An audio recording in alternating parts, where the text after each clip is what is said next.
Frank, I'm obsessed throughout my life with those same handful of questions which bother many people. Was there a beginning? What happened before the beginning? Will there be an end? What happens after the end? How does our life, how does all sentient life at all, fit within this matrix of sorts? Are these separate questions that we need to deal with, or it feels like if there's a unit, is there a unity here? Robert, they're all the same questions as physics tells us. Physics tells us that the universe began 13.7 billion years ago in the initial singularity. Now, the initial singularity is something beyond space and time. It's not matter, it's not space, it's singularity stuff. Now, it's of zero size, so the laws of physics cannot apply to it. No conceivable laws of physics can constrain the initial singularity. It is better to think of the laws of physics as being created, evolved at the same time as space, time, and matter by the initial singularity. If we look today, we know that everything which we see around us had an earlier cause, which themselves had yet an earlier cause, and so on. But these causes do not go back into the past indefinitely. All causes start at the initial singularity, which is the uncaused first cause. Which some people call God. Moses Maimonides and St. Thomas Aquinas, in fact, and I think correctly, identified God as the uncaused first cause.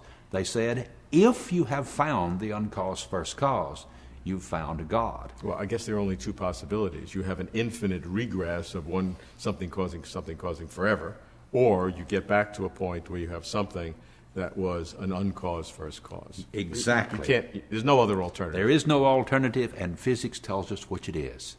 13.7 billion years ago, there was the initial singularity. In the far future, there will be a final singularity that will be the ultimate cause, the ultimate future cause to which all of reality is heading. But physics tells us that the initial singularity and the final singularity are really one and the same singularity. So when it's all over, does that mean it's like it never existed?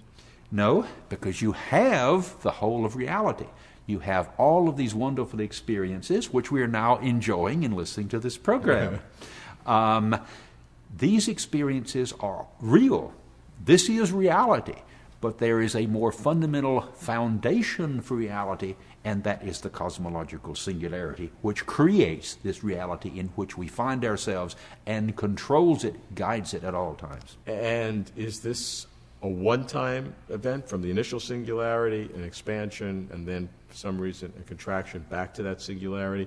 Or might this happen countless numbers of times? Well, in what physics tells us is that actually there are an uncountable infinity of these occurring at the same universal time. All possibilities are actually represented in the whole of what's called the multiverse.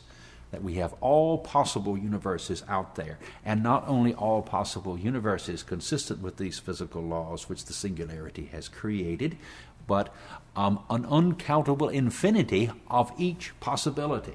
So what would be the point of having more than this? You have all possibilities represented.